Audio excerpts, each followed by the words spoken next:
नमस्कार दोस्तों, भारत में सिटीजनशिप अमेंडमेंट एक्ट यानी कि सीएए लागू हो चुका है। तो दोस्तों, हम इस वीडियो में जानेंगे कि ये एक्ट क्या है, इससे जनता क्यों परेशान हो रही, क्यों इंडिया के अंदर प्रोटेस्ट देखने को मिल रहे हैं, हमें कितना सही है ये एक्ट, कितना गलत है। इन सभी बातों के बारे में आज हम इस वीडियो में चर्चा करने वाले हैं।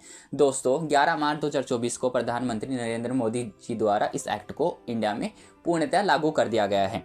अब चर्चा का विषय ये है कि इस एक्ट के अंदर क्या है, क्यों इससे बहुत ज़्यादा लोगों के अंदर परेशानी देखने को मिल रही है। सबसे पहले ये जो एक्ट है, इसके अंदर जो गैर मुस्लिम प्रवासी हैं जो बाकी कंट्री से आते हैं, मेन तौर पर 3 कंट्रियाँ हैं, पाकिस्तान, अफगानिस्तान और बांग्लादेश। इनमें जो भी लोग गैर मुस्लिम हैं, यानी कि मुस्लिम को छोड़कर जितने भी लोग हैं, मतलब 6 धर्म उसमें बताए गए, उनकी हम चर्चा करेंगे। तो उनको इंडिया के अंदर नागरिकता मिलेगी। आपकी जानकारी के लिए बता दूं कि जो ये एक्ट है, इसमें 9 बार अमेंडमेंट हो चुका है आज़ादी के बाद से अब तक। सबसे पहले हम 3 शब्दों को देखते हैं, CAA NPR NRC। तो एनपीआर का मतलब होता है नेशनल पॉपुलेशन रजिस्टर। क्या इंडिया के अंदर जो पॉपुलेशन है, जो जनसंख्या है, जितने भी लोग हैं, उनको इसके अंदर रखा जाता है। एनआरसी का मतलब होता है कि जिन नए लोगों को इंडिया के अंदर सिटीजनशिप दी जाती है, नेशनल रजिस्टर ऑफ सिटीजनशिप।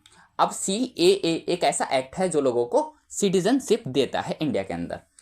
दोस्तों, ये जो सिटीजनशिप अमेंडमेंट एक्ट है, ये आज की कहानी नहीं है। ये भारत जब से आज़ाद हुआ था तब से एक पैक्ट हुआ था, नेहरू लियाकत पैक्ट, जो कि पंडित जवाहरलाल नेहरू भारत के प्रधानमंत्री और पाकिस्तान के प्रधानमंत्री थे लियाकत अली। तो उनके बीच में ये पैक्ट होता है और इसे CAB कहा जाता है। इस पैक्ट में था क्या कि जो पार्टीशन के बाद में जो प्रवासी इंडिया से पाकिस्तान गए हैं और पाकिस्तान से इंडिया के अंदर आए हैं, ये दोनों कंट्री उनको कानूनी मान्यता देगी और अपने अपने देश के अंदर नागरिकता देगी। अब अमित शाह ने 2019 में एक मुद्दा उठाया था कि इन जो बाहर से इन कंट्री में आती है, उनके ऊपर बहुत ज़्यादा अत्याचार किया जाता है और इंडिया के अंदर उनको नागरिकता देनी चाहिए।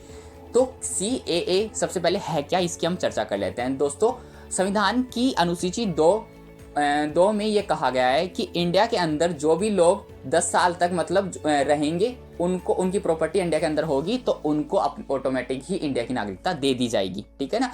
लेकिन ये अमेंडमेंट एक्ट ऐसा कहता है कि बाहर से अगर जो प्रवासी आते हैं इंडिया के अंदर, उनको 5 साल के अंदर अगर वो पूरी उनके सब कुछ वो पूरा कर लेते हैं, कागज़ वगैरह, तो उनको इंडिया के अंदर नागरिकता दे दी जाएगी, सिटीजनशिप।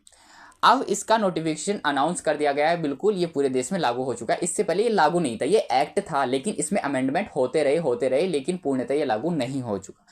2019 में पहली बार दिसंबर 2019 में अमित शाह ने ये मुद्दा उठाया था कि इंडिया के अंदर इसको लागू करना चाहिए, लेकिन उस टाइम पे बहुत ज़्यादा प्रोटेस्ट हुए। उस टाइम पे हमारे राष्ट्रपति थे श्री रामनाथ कोविंद जी। 12 मार्च 2019 को इस पैक्ट पर साइन कर दिया गया और देश में लागू करने की कोशिश की गई।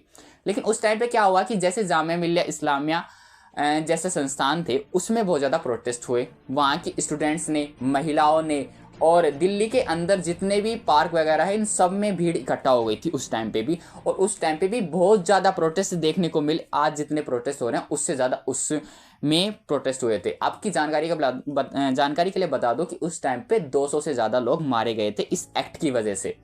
लेकिन हुआ क्या कि फिर इसको लागू नहीं किया गया गवर्नमेंट द्वारा उस टाइम पे, क्योंकि उस टाइम पे इलेक्शन भी हुए।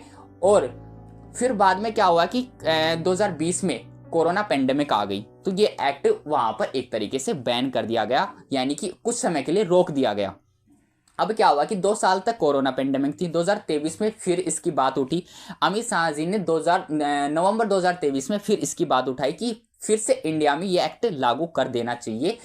तो फिर से जनता ने प्रोटेस्ट करना शुरू कर दिया। लेकिन क्या हुआ कि इसकी जो इस सिटीजनशिप अमेंडमेंट एक्ट था, वो जनता को बताया नहीं गया था कि इसको हम लागू कर रहे हैं, और ये संसद में पारित करवा लिया गया। और इससे 6 जो गैर मुस्लिम प्रवासी है, हिंदू, सिख, ईसाई, बौद्ध, जैन और पारसी, इन 6 धर्मों को इंडिया के अंदर सिटीजनशिप दी जाएगी।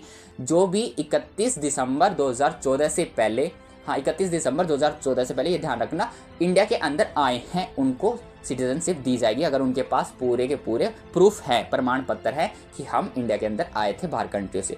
दोस्तों, ये गैर मुस्लिम लोगों के लिए ही क्यों है, मुस्लिम लोगों के लिए क्यों नहीं है? तो आपकी जानकारी के लिए बता दूं कि पाकिस्तान, अफगानिस्तान और बांग्लादेश आप खुद जानते हैं कि इस्लामिक रिपब्लिक कंट्री है और यहाँ पर मुस्लिमों की संख्या ज़्यादा है, वो मेजोरिटी के अंदर है और माइनॉरिटी के अंदर दूसरे धर्म हैं। आप खुद सोचिए कि इन कंट्री के अंदर क्या मुसलमानों के साथ अत्याचार होगा, क्या उन्हें अपने देश से भगाया जाएगा? नहीं, ऐसा नहीं हो सकता। जो कंट्री जिस कंट्री में ज़्यादा धर्म होते हैं वो दूसरे धर्मों का शोषण ज़्यादा करते हैं, इसलिए वो धर्म इंडिया के अंदर ही आते हैं भाग के। तो उनको अगर इंडिया भी शरण नहीं देगा तो वो जाएंगे क्यों? क्योंकि वो भारत के ही लोग हैं। अब असम में सबसे ज़्यादा प्रोटेस्ट क्यों हो रहा है? असम में एक यूनियन है आसू, ऑल असम स्टूडेंट्स यूनियन। ये आसू संगठन पहले से ही 1977 से ही उसमें है, चर्चा में है। अब ये एक पार्टी बन चुकी है। तो ये जो यूनियन है वो कहता है कि 1971 में इंडिया पाकिस्तान का वॉर हुआ था, उस टाइम पे बांग्लादेश का निर्माण हुआ था। तो बांग्लादेश से काफ़ी सारी नागरिक जो थे वो भागकर उधर उत्तर पूर्व राज्यों में, जिसमें खास तौर पर असम था, उसमें चले गए थे। अब असम के लोग कहते हैं अगर ये एक्ट लागू हो गया तो वो सारे के सारे लोगों को सिटीजनशिप मिल जाएगी और हमारे यहाँ पे रोजगार, हमारे यहाँ पे मतलब सब कुछ वो हमसे छीन लेंगे। तो ऐसा मानना है असम के लोगों का, और असम में जो आसू यूनियन है वो सबसे ज़्यादा प्रोटेस्ट कर रहा है इसके खिलाफ। इसके अलावा भी लोग, जो ज़्यादातर जो मुस्लिम कम्युनिटी है वो इसका बहुत ज़्यादा विरोध कर रही है, और कुछ लोग जो सरकार के विपक्ष में हैं वो इसको एक मुद्दा उठा रहे हैं चुनाव से पहले कि इस एक्ट को क्यों लागू किया गया इंडिया में। ये तो एक चुनावी मुद्दा है। दोस्तों अब कितना सही है कितना गलत है इसकी बात कर लेते हैं हम। मैंने आपको पहले बता दिया है कि जो कंट्री इस्लामिक रिपब्लिक है वहाँ पे मुसलमानों के साथ अत्याचार नहीं होता है तो बाकी कम्युनिटी के साथ होता है। अगर वो इंडिया में आएंगी तो उनको इंडिया में नागरिकता देनी चाहिए। ये इंडिया का प्रथम धर्म है, क्योंकि इंडिया एक हिंदू राष्ट्र है और ये एक सेकुलर कंट्री है, ये बाकी धर्मों को भी मानती है। तो जो CAA कानून है वो काफ़ी हद तक बहुत सही है, इससे किसी को परेशान नहीं होने की ज़रूरत नहीं है, क्योंकि ये जो एक्ट है वो फ़ायदेमंद ही है। दोस्तों अगर आपको ऐसी वीडियो देखनी है तो आप मेरे चैनल को सब्सक्राइब कर सकते हैं और कमेंट में बता सकते हैं कि आपको नेक्स्ट वीडियो किस पे चाहिए, और इससे संबंधित आपके जो सुझाव हो वो आप कमेंट में बता सकते हैं, मैं उन पर ज़रूर प्रतिक्रिया दूंगा। धन्यवाद। जय हिंद, जय भारत।